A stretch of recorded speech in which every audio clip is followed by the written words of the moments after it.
Rectification de la transition, stabilisation de la transition et maintenant clarification de la transition. Je ne sais pas vous, mais je peux dire sans détour que nous sommes nombreux les Maliens qui ne comprennent plus rien du tout. Vous avez probablement entendu les discours du Premier ministre Choguel Maïga qui fait beaucoup parler actuellement. Un discours qui se fait dans un contexte où l'on a plutôt l'impression que les membres du gouvernement de transition ne parlent plus la même langue. Mais on comprend une seule chose dans tout ce brouhaha. Le président Assimi Goïta doit siffler la fin du match. Au moment où le Premier ministre parle de clarification, Noum Sarr, membre du CNT, invite quant à lui le président de la République à impulser un sang nouveau dans l'action gouvernementale, rassembler les Maliens soucieux de l'avenir du Mali.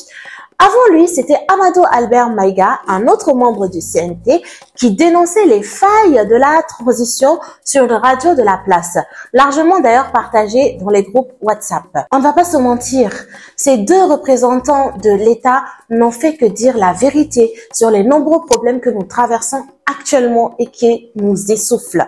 Le report de la rentrée, la situation économique du pays, la crise de l'électricité qui tue nos activités à petit feu, l'état actuel même du pays qui est tout simplement morose et qui devrait donner envie à nos responsables de pleurer. Ce sont tous ces dossiers urgents qui devraient plutôt être clarifiés et au plus vite. Car au risque de conduire les Maliens, comme l'avait si bien dit M.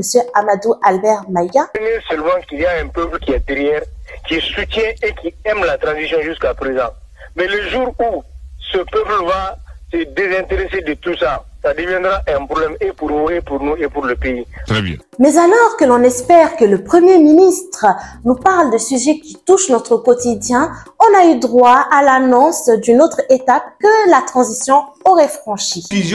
Il faut de la clarification. On a atteint la phase de la clarification maintenant. Première phase, on a changé de paradigme. Deuxième phase, on a rectifié les erreurs. Aujourd'hui, il y a la confusion. Il faut faire la clarification. Mais de quelle clarification parle-t-il?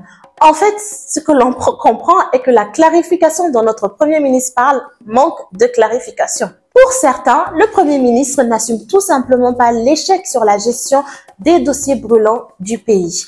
Et pour d'autres, tout ceci n'est que de la diversion afin de nous faire oublier nos problèmes. Nos problèmes dans lesquels nous nous réveillons tous les jours, difficile de les oublier par une certaine clarification. Surtout que des voix sont en train de se lever de plus en plus. Ça, c'est à ne pas prendre à la légère. Une chose est sûre, comme le dit Noum Sarr, la transition a besoin de son œuf afin de ne plus stagner et trouver des solutions urgentes pour soulager la population. Et pour cela, seul le président Assimi Goïta peut amener une clarification dont le peuple malien a besoin aujourd'hui et conduire à une amélioration de la gestion du pays. À bon entendeur, tant pis.